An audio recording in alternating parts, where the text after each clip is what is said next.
You're listening to Civic Media. You can tune into any of our live shows on any radio station across the state with the Civic Media app. Find us in your phone's app store and listen anytime, anywhere.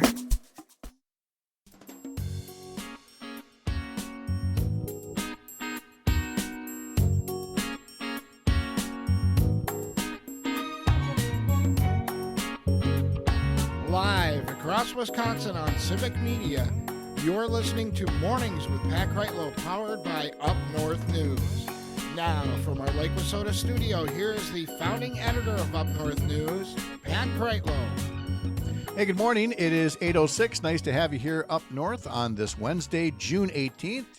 I'm up here in Chippewa Falls. Parker Olson is in Madison Studio A2. We will be joined shortly by Earl Ingram, and then later Melissa Baldoff. James Kelly will give us an update from our Chippewa Falls newsroom as well. But first, here's meteorologist Brittany Merlot to tell us that there's some rain going on out there. And then there's going to be some more rain. And then there's going to be some heat, some high heat. You really simplify it, Pat. Yep. Yeah. Yep. That's basically what's going to happen. It's wet and then it's hot. Thankfully, I don't have to give you the specifics. Brittany tracks all of those things. So here's where she says it's going to go. Here we go. It's summer, right? Well, not officially yet. Meteorologically, it is. But the first day of summer is just 2 days away, and we are definitely going to be feeling it. So here's what we've got going on this morning. It's upper 50s temperature-wise up north. We've got some sunshine. Lucky you. Down south, not the same. It is cloudy, overcast, low 70s, so a little bit warmer, and we've got some rain moving in. Milwaukee, Racine, Kenosha, you're about to get some. Also, more is moving into western parts of the state, south. A lot of southern parts of the state are going to get hit with some soaking rain today. We could see some thunderstorms embedded in there too. And far southeast, you could see some potentially flash flooding events going on because you could get 1 inch to 2 inches of rainfall total throughout today. So areas down south, it's going to be a soaker. Up north, a little bit less of that. We will get cloudy and we will see chances for showers and storms, especially this afternoon and evening, but none of them are really looking strong or severe. So as we go through tomorrow, we are going to start to heat things up a little bit more. Upper 70s to the low 80s. Showers and storms are expected again in the afternoon, and then another round at night, which could be strong to severe. And then, of course, more on Friday as a warm front lifts through. Those have the potential to be strong to severe once again. And then we're going to be in the sauna. That's what I'm calling it, because dew points are going to be in the mid 70s, which is pretty oppressive. That is very muggy, hot, and humid conditions. Paired with temperatures in the 90s, our heat index is going to feel like 100 degrees on both Saturday and Sunday. So start hydrating right now. So we've got grandkids coming to visit, the younger ones this weekend, 3 and 6 years old. And so at first we thought, well, okay, pontoon ride, that's going to be a must. But then we looked a little bit more about the forecast and decided that we got to head to the garage today. We got to dig out all those sprinkler toys. There's a lot of a little kid slip and slide, and of course all the little the little water guns and things like that. So if anybody's interested, Kreitlow Backyard, we'll have all the water toys out this weekend. That is the best way to stay cool and have some smiles too. How adorable! I love it. When you mentioned the first day of summer, it gives me that every season changes. I get this whole thing about the Earth, being on its axis the way that it is, and that's why you have. Like up at the North Pole, you're going to have 6 months of daylight, as opposed to 6 months in the wintertime of complete and total darkness. And it's still, I know this goes way beyond the weather, but why are we tilted the way that we are? It's 23.5 degrees, because I looked it up, because that's what nerds do. But why? Why is it tilted that much, which gives us seasons and all those other good things? But, there's speculation that maybe a long time ago, there was a collision somewhere, out there that knocked us off our axis a little bit. But it sounds about right. Yeah, I mean, it feels like the kind of thing, as some other planet went, I'm just going to slide by you right there. Don't worry about me. And they said, yep. Yeah, they said, That's as exactly they went what by, happened. of course. Yep. And so it's just that's just my every 3 month appreciation for having seasons, because trust me, there's a lot to be said for living in the Caribbean, and don't get me wrong, there was a lot of good stuff about it, but when you leave and then come back, you realize how much you missed actual seasons. Oh, 100%. I'm a big fan of that. So sometimes you look at things with new eyes. Thank you, Brittany. Appreciate it. Have a great day. You're welcome. You too. And there's my transition to looking at things with new eyes. And that would be bringing in Earl Ingram here to be talking about things that he covers in Milwaukee for Civic Media. There he is, the pride of Washington High School. Earl, how are you? I'm doing fine. How are you? I'm doing great. Thank you for being here. When I say looking at things with new eyes, what I mean about Milwaukee is this. Sherry and I lived there from 1987 to 1991 while she was attending the medical college. And both our daughters were born at the old St. Luke's Hospital down there in Milwaukee. And as you know, with any major American city, it goes through its cycles. And the cycle in the late 80s, early 90s was not necessarily kind to Milwaukee. And I go back there now and look at it with a new set of eyes. And I fall in love with it all over again each time going down there at the improvements that are being made. Obviously, it is far from perfect. There's always work to be done. But the fact that there are people willing to do that work, and it leads us into one of the stories we wanted to share this morning, and that's the Milwaukee skyline, which back in 1987 was one building, the old U.S. Bank building, and whatever it's called now. That skyline looks a lot different after all these years, and there are folks around the country that have taken notice. Well, actually, I'd say folks around the world. Yeah. Architectural Digest has rated Milwaukee skyline as one of the top 17 in the world. And that's an amazing accomplishment for the city of Milwaukee, considering it's in competition here in the United States. When you think about skylines, you think about New York City, Chicago, Seattle, and those types of cities. And then you also think globally, you think about, Hong Kong, Dubai, Tokyo, Shanghai, Toronto. Those are all spectacular skylines, and now Milwaukee is listed as one of those top 17. And so for people who live in this state who have not visited Milwaukee, they have no concept, no clue whatsoever about the beauty that is downtown Milwaukee and the skyline that continues to evolve. Well, and again, it does so in a way that when you go, well, wait, it's one of those smaller cities. Well, yeah, what you don't have there is you don't have the clutter. You have the diversity of the designs, which means the diversity of the usage that's in there. And again, it really reflects improvements that have been made in the city over time. And I mean, those improvements are, continuing to this day. I mean, you've got something that's going up there. What's it going to be called? The largest ever timber constructed building, something like that. It's called the Edison. It's mass timber, an engineered product created by combining layers of lumber into strong material touted for its environmental benefits and aesthetic appeal. Milwaukee had the largest building of that nature, and they held that for a few years. And then in, why am I blanking? Australia, okay. They eclipsed that tower that Milwaukee has had the honor of having the largest building, and we now turn around and we're eclipsing the one that they have in Australia. But beautiful, beautiful architecture, beautiful, beautiful building.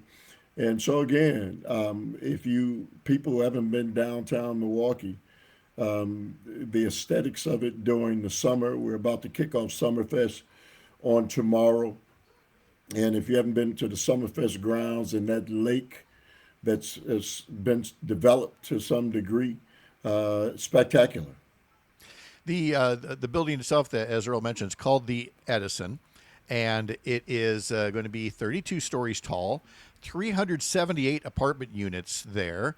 And again, most of the materials will be coming from U.S. supplies, but not all of them by any stretch of the imagination. And I do recall seeing a story sometime back that, Donald Trump's tariffs are going to cause some issues with construction here.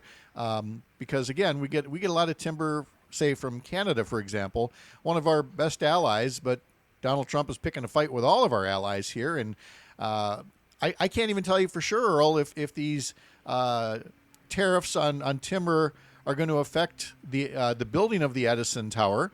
I don't know if they know, because with Trump, you get something one day and then you hear something else the other day, which, again, if you're building one of the largest ever, mass timber buildings, that's got to be a little perplexing. Well, I'm pretty sure that it probably is, because I don't know if that timber is produced here in this country.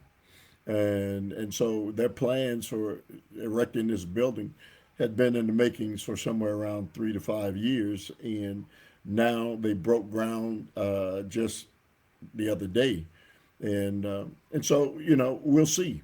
But after it's all said and done, it's going to be another beautiful, beautiful addition to what is absolutely a beautiful, beautiful downtown Milwaukee. Oh yeah, absolutely. I was looking at. I did just find an article from Tom Dakin in the Journal Sentinel about the imported materials that are there, and some of those imported materials are not going to arrive until spring of next year, and so. Apparently, it's noted in the article here that creates a lot of uncertainty regarding how trade negotiations are going to ebb and flow over the next year or so here. But when all is said and done, because this mass timber type of construction is more environmentally sustainable, it is closer to carbon neutral, it's going to reduce construction costs.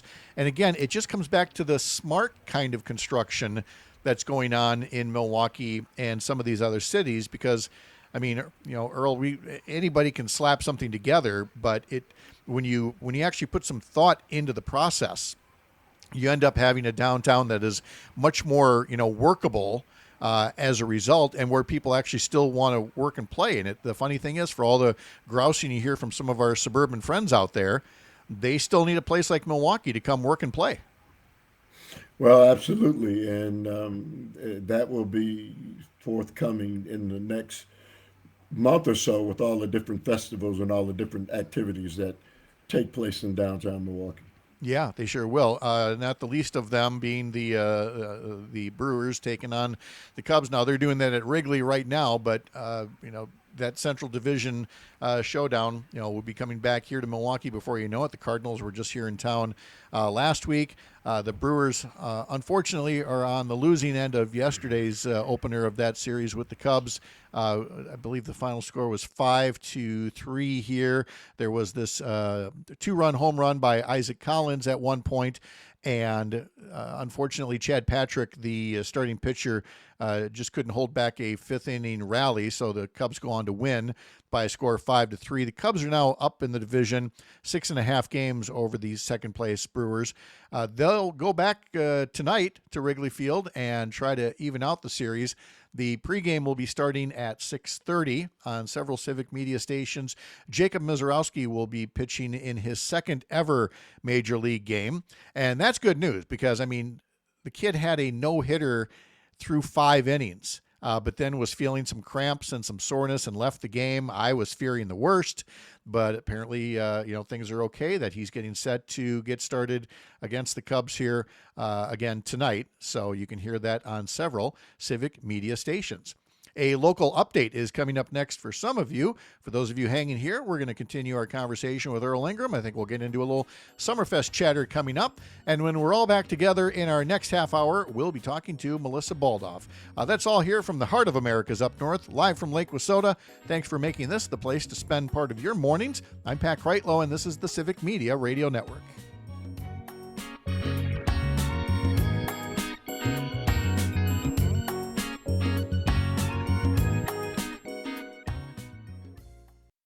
You're listening to Civic Media. Stay up to date on the latest news and information for your local community and Wisconsin by signing up for our free email newsletter. Visit civicmedia.us/email to get started.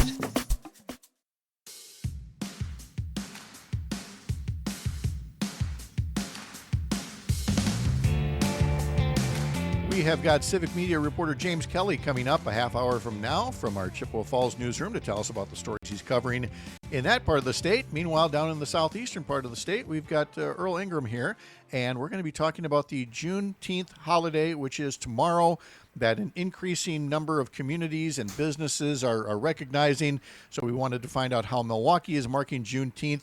But Earl, obviously, because it's still a relatively new holiday for a chunk of the population, I think we need to explain once again the origins, the long ago origins of Juneteenth, which are frankly finally getting recognized, finally getting their due. But tell us what it's all about from the beginning.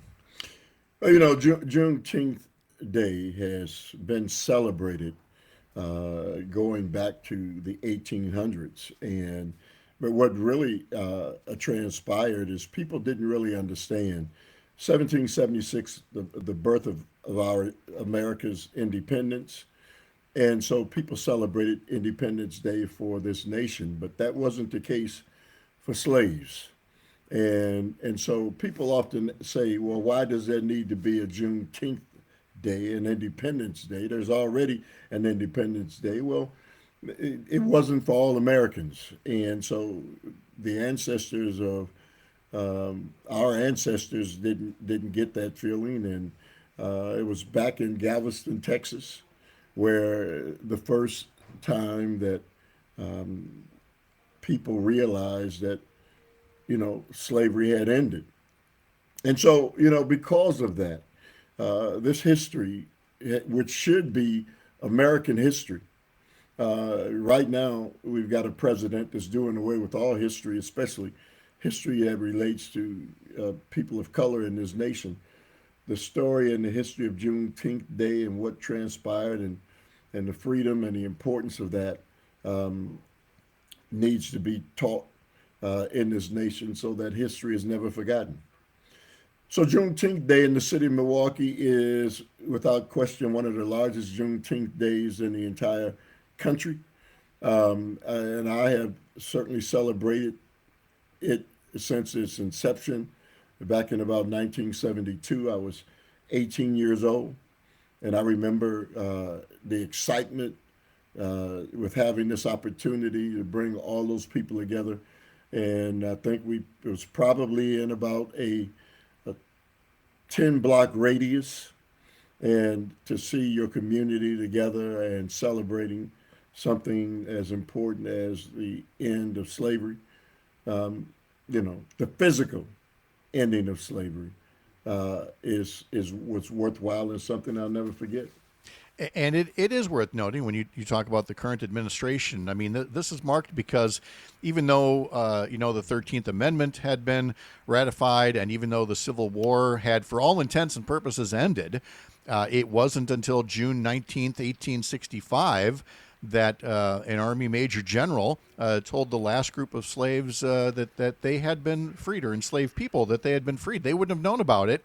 And that's definitely in keeping with a political class of people in this day and age that would do whatever they could to hold people back if they could. And it's why I think so many of us were happy that former President Joe Biden recognized it as a holiday. So you have this celebration that's going to be happening in Milwaukee tomorrow. A lot of places will have holidays tomorrow as well. And in many ways, it does get us rolling on the summer festival season in Milwaukee. And I was going to ask you about Summerfest. And of course, why would I not be surprised to hear you were at the first Summerfest back in 1970? Well, Summerfest and the lakefront in 1970 was a far cry from what it is today. And it was, never will forget, it was gravel, muddy, and the Jackson Five, then Michael Jackson and the Jackson Five, were one of the first acts. And I remember him as a very young boy, and a group of us gathering together and enjoying that. But to see where it's come to now, it's an internationally recognized festival, and one of the best in the entire world that takes place every year. It kicks off tomorrow, June 19th. There's a new twist to it this year. Juneteenth Day, a part of it will be celebrated on the festival grounds. So it's an exciting time. in addition to the fact that there'll be 30 to 40,000 people gathered within a 10-block radius. If you can envision 30 to 40,000 people in a 10-block radius, that's what Juneteenth Day is. I'll be there the entire day on tomorrow and seeing people that you hadn't seen, in a long, long time. It's a bit of a homecoming, I guess, is one way that you could put it. And look, there have been some festivals already. Polish Fest, for example, was last weekend. You've got let's see, we've got the Bloody Mary Festival is listed on here. There's the Harley Davidson Homecoming is on July 10th. There's Rainbow Summer July 14th. Bastille Days is on July 17th. I mean, on and on it goes. And I feel fortunate to have lived there at a time when Summerfest was, again, this was 30 years younger and was still very accessible. But if anybody's never been down there, Earl, you got to tell them to go. You got to tell folks get down there and attend this stuff. It's just too fun to miss. Well, and it's really, if you look where Summerfest is situated, it's the most expensive plot of land in the city of Milwaukee and actually in the state of Wisconsin. And it's right there on Lake Michigan. We're not talking about a river walk. We're not talking about things that are built on rivers. It's built on a lake. A beautiful, beautiful lake, and that's what makes it so inspiring. It's beautiful. It's the breeze is amazing, and can't recommend it enough. Earl, thanks as always for the visit. Have a wonderful day. You as well. All right, coming up next, we're going to talk to Melissa Baldoff. First, a reminder, sign up for our newsletters, plural, over at our homepage, upnorthnewswi.com. I'm Pat Kreitlow. This is the Civic Media Radio Network.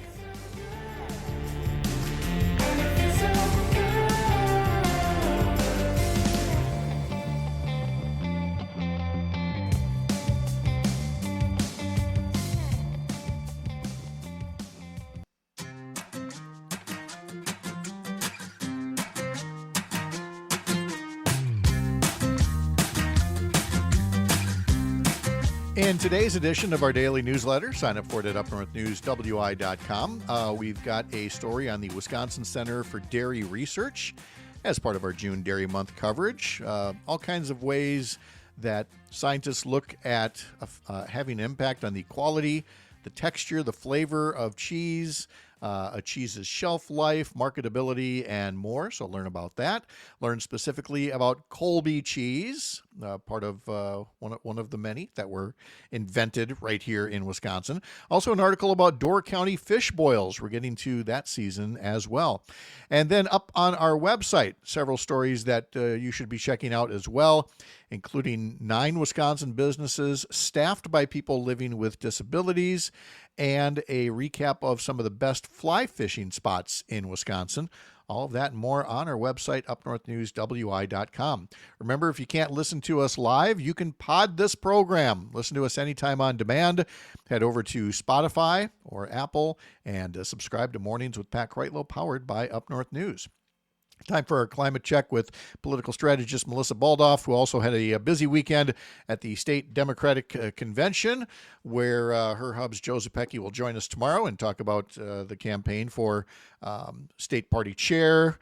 As usual, everybody puts on a unified face for Devin Remaker, but Joe could not have been more gracious in thanking Devin and William Garcia. And Melissa, I think you'd probably add a special thank you to all the folks who helped back Joe during his campaign. How are you doing today? I'm doing great. And yes, thank you so much to everybody who, supported Joe, of course, but also just everybody who was able to show up and attend the convention. It was a really lovely weekend. And it was, a fun and different experience for me, having been to so many of these as somebody who was a staff person for with Dems and helping to put on the convention for a number of years, and then attending them with various bosses or candidates, clients over the years. And so this was my first one, just kind of going to, but not really just going to, because I was there with my husband running for party office. So it was a little bit different experience all around, but still a good one. Yeah, very much so. And I had forgotten, and I've done this a couple of times now, showing my age, but the convention moved to a Saturday Sunday format recently. Well, I don't know how recently, but I was used to it being a Friday Saturday thing. And I will take note that former state party chair Mike Tate had a post the other day about that, this was an interesting experiment, but maybe we should revisit the Friday Saturday format. I'm not going to say one is right or wrong. I don't know if it's preference or logistics or whatever you want to call it. But if it was up to me, I'd still make it more of a Friday Saturday thing. I don't know if you notice any difference in terms of turnout and who's able to make it. Significant turnout difference. So there were less than 1,000 votes cast for party chair at this convention. And the last time, 10 years ago, the last time there was a very hotly contested party chairs race, there were like 13 or 1,400 votes cast. So it was a significant drop off. And there was also a big drop off in the number of delegates that, registered versus who voted. So, I agree with Mike Tate that it's, an opportunity to look at, did the old format work better? I know that part of the reason people in the first place wanted to switch to Saturday and Sunday was just concerns maybe about, is that easier for people, than trying to take Friday off of work? But, I think that there's, good points on both sides. Like you said, it's something to look at. I would also say it's something to look at if there are virtual options for attendance, if there are ways that people can, maybe vote for a party chair, at their, congressional level caucus. So, I just think there's a lot we can talk about as a party to be more inclusive, to make this more accessible, because, going away for a weekend in the Dells over Father's Day weekend is not cheap. And, we want to bring in more people. And, if you can't afford to go stay at a resort or a hotel nearby for the weekend, you're priced out of going. If you're maybe somebody who doesn't work, Monday through Friday, 9 to 5 job, and you have to work on the weekends, then you're not able to go. If you're a single parent who doesn't have anyone to watch your kids so you can go, those are all things that make it, put up a barrier to people being able to participate in the process. And as Democrats, we believe in making our party more accessible to everybody. And, if we want to bring in more people and get them as a part of the process, I think it's, it's worth conversations. From Ardith on Facebook, I was sorry to see Joe come up short, but I hope you two will continue to be very visible, because I think you are the future of Wisconsin fair and honest government. That was nice of you, Ardith. Thank you for that was that very kind to hear. Thank you so much, Ardith. And not everybody from the family could be a part of the convention, because there was split allegiances. There were people that had to get over to Polish Fest, but for good reason, I hear. Yes, absolutely. So usually our family is at Polish Fest, and usually quite a number of Joe's family is working at Polish Fest. And this year we have royalty in the family. I am so proud of our niece Everett, who is a Little Miss Polish Fest princess. We were so sad that we were not able to be there in person to cheer her on in her pursuit of the crown. But other family was there to to support her, cheer her on. We got to see video and are so proud of her and her sister Micah, who was also a runner-up in her age group. So we're very proud of our little Polish princesses, and look forward to celebrating Everett's reign alongside her, and being at other festivals with the family over the summer. That is just wonderful. And I do believe German Fest is another big one that you and Joe like to attend. Absolutely. So anyone who wants to see Joe again, who likes what they've heard and seen from Joe Zepecki, can come find him at German Fest, where he will be, grilling brats. Yes, again, July 25th, 26th, 27th. So be on the lookout for that. We were talking with Earl Ingram in our last segment about all Summerfest and all the other festivals all summer long in the Milwaukee area.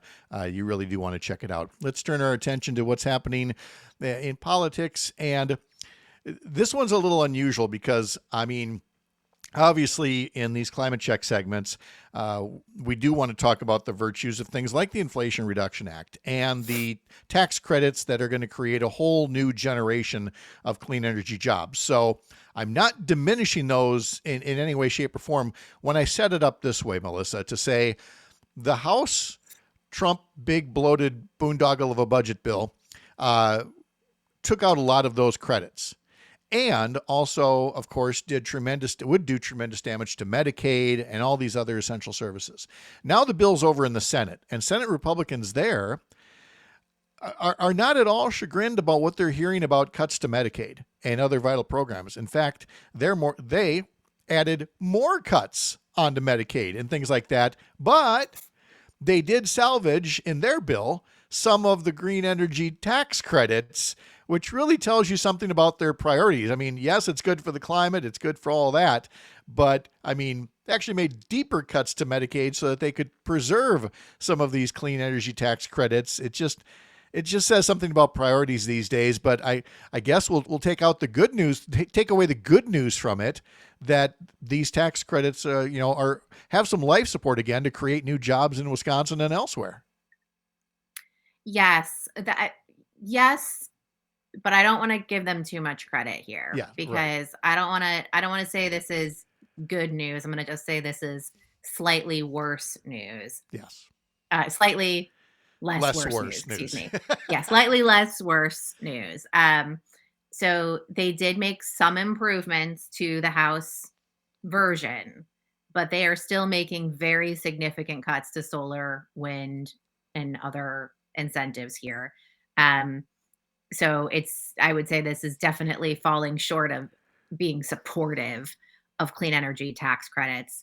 But, there are still some Senate Republicans talking about it.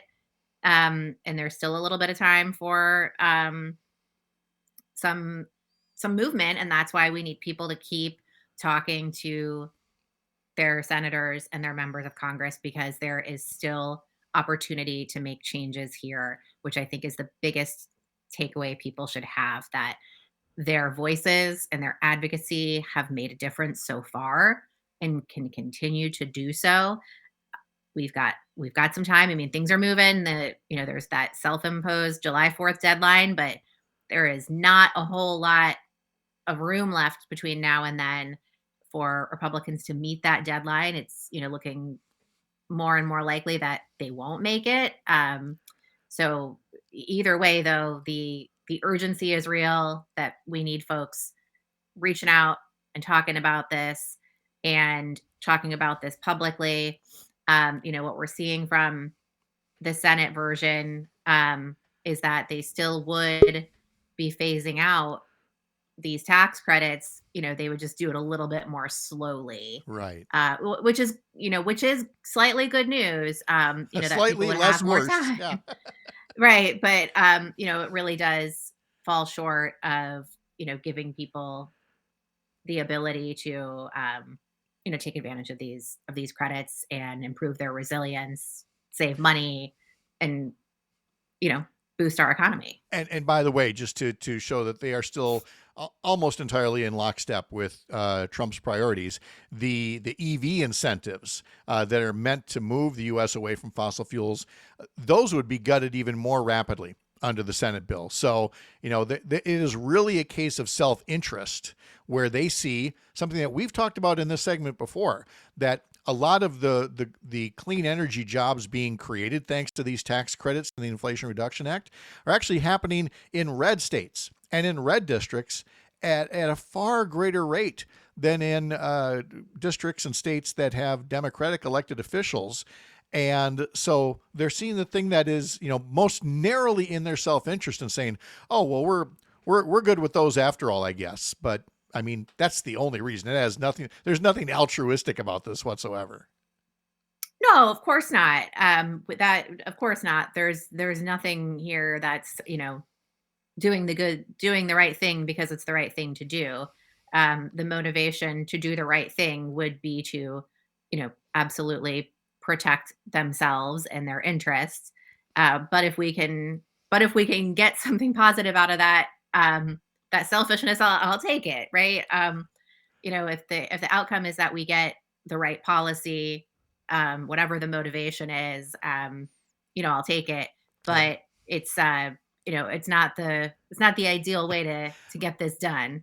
No, our theme today, less worse. That's where That's right. sometimes you take what you can get. Melissa Baldoff, thank you so much, and we will talk again real soon.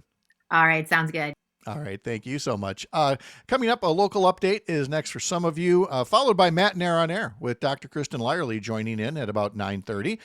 For those of you hanging here, we will wrap up the program with some Western and Northern Wisconsin news headlines with James Kelly right here in Chippewa Falls. And tomorrow, Todd Alba, Chad Holmes, Sean O'Malley, Joe Zapecki. Remember, you can follow me over at upnorthnewswi.com. This is the Civic Media Radio Network.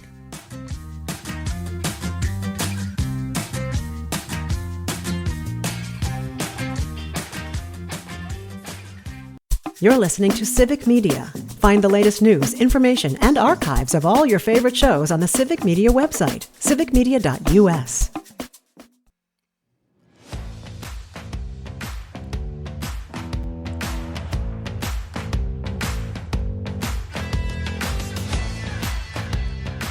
All right, let's visit with Civic Media reporter James Kelly in our Chippewa Falls office, which is not too far from the Lake Wissota studios, and with air conditioning that is definitely up to the challenge of this season. That looks like a hoodie you got on there, Mr. Kelly. So you are ready for the upcoming heat wave here. Yeah, and just in case you want to do a remote show on the lake again, just it's quick drive for me. Absolutely. I'm going to be checking out the pontoon later today. We're going to start with a solar project, which Melissa and I were actually going to talk about in our climate check segment that XL Energy is working on, but you've got an update on it as well, so I thought we'd make that the first thing for your segment here. Tell us about this 10 Mile Creek solar project in St. Croix County. Yeah, so I think the interesting thing about this solar project is that it's the first one that I really remember seeing strong opposition to when it was first announced. A few thousand people signed a petition against it, saying they were concerned about, the effects it could have on the environment and wildlife. But they held a public meeting recently, XL Energy, to announce that they had gotten the leases from all the nearby private landowners that they needed to build the project. So now they're planning on submitting their application to the Public Service Commission of Wisconsin by the end of the year, which could take a year to a year and a half to review. So it's not exactly on the way. It's not opening anytime soon. But the goal is to replace the energy production that's going to be lost when a coal-fueled power plant near Stillwater closes in 2028. Oh, what is that? The King, the name of it, I forget. It's a name for somebody. Yeah, the Allen S. King power plant. There we go, Allen S. King. I always thought, was it for the old comedian? No, not that Allen King, a different one. And so that thing will be decommissioned, and so it leads to the solar project. So, I mean, are they thinking that's going to be like an even swap there? Is the project going to be that big? Well, the project is right now estimated to power nearly 150,000 homes in the area. The first phase of construction would bring 300 megawatts, and they're also kind of thinking about maybe moving up the battery storage phase of the project to phase 1. So we'll see. It's still a couple years to go. They still need to get approval from the state. There's still some local opposition to it, but it doesn't seem like that's going to be enough opposition to prevent this project from going forward. Okay. Obviously, it was a very busy weekend with all of the No Kings protests that were going on. It sounds like you got to at least a couple of them. Yeah, I hit Eau Claire and Chippewa Falls. I passed through. Eau Claire was certainly bigger. Early on when I was there, the organizers were estimating that there were a little over 2,000 people. And by the time I came back after the actual march, they were saying, we're thinking closer to 3,000 now. Even Sydney Greening, the woman who organized it with Chippewa Valley Indivisible, said even the law enforcement authorities called and said, well, we got a few more than we thought, didn't we? They did. We heard from her. Selena Heller played some sound from her on Monday morning about it just exceeding, her expectations. And again, the the friendliness, the positivity of the crowd. They were there to protest something, but they did so in a manner that was not at all a strain on law enforcement or anything like that. It really went as they'd hoped and better. Yeah, I saw a few minor counter protesters, not even really counter protesters. I mean, I saw one woman kind of hanging outside the side of her truck, waving a Trump 2024 flag. I was like, okay, if that's like the worst that counter protesting is going to get today, I'm going to just call this an all around great event for everybody. I think it worked out well. Our Trump supporter got to blow off some steam that way, so that's just fine. And those weren't the only events in western or northwest Wisconsin by any measure. No, we had Menominee, Ashland, I believe Hudson had one in River Falls, Rice Lake, Superior. They were all over northwestern Wisconsin. Obviously, couldn't travel to all of them, unfortunately, as much as I would like to. No, but you could definitely tell on social media, folks were posting from everywhere, and it was very much a unifying event for folks.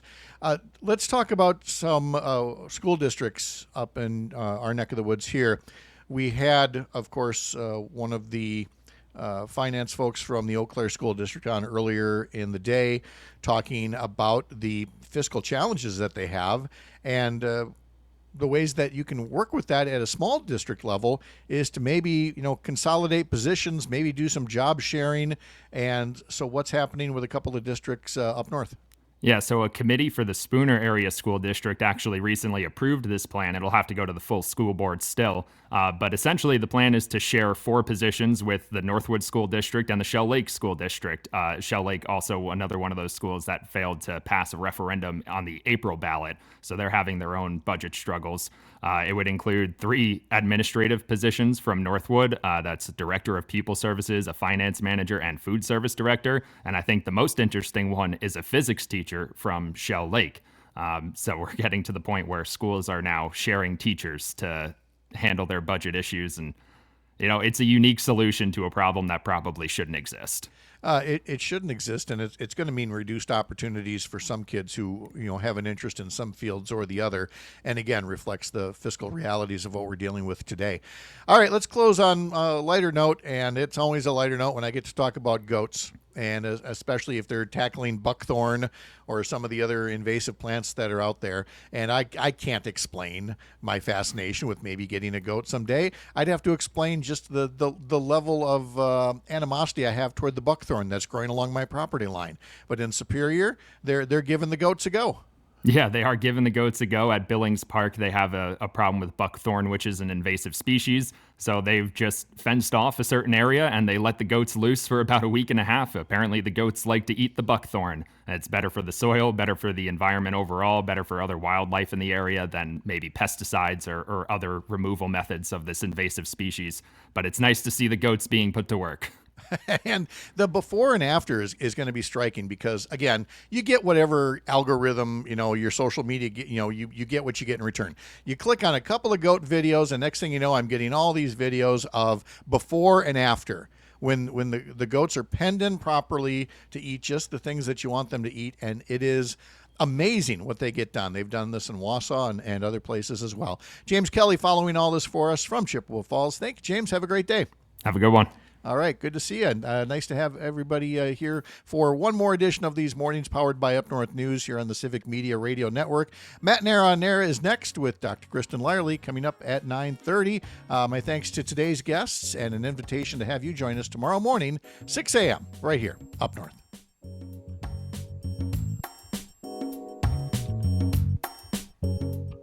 The national news cycle never stops, but it can be hard to find news about your local community. Civic Media is dedicated to providing quality local and state news coverage across Wisconsin. With the Civic Media app, you can get notifications about local stories that matter to you and your community. Find the free Civic Media app in your phone's app store and choose notifications from the menu to tell us what kind of news you want to hear about.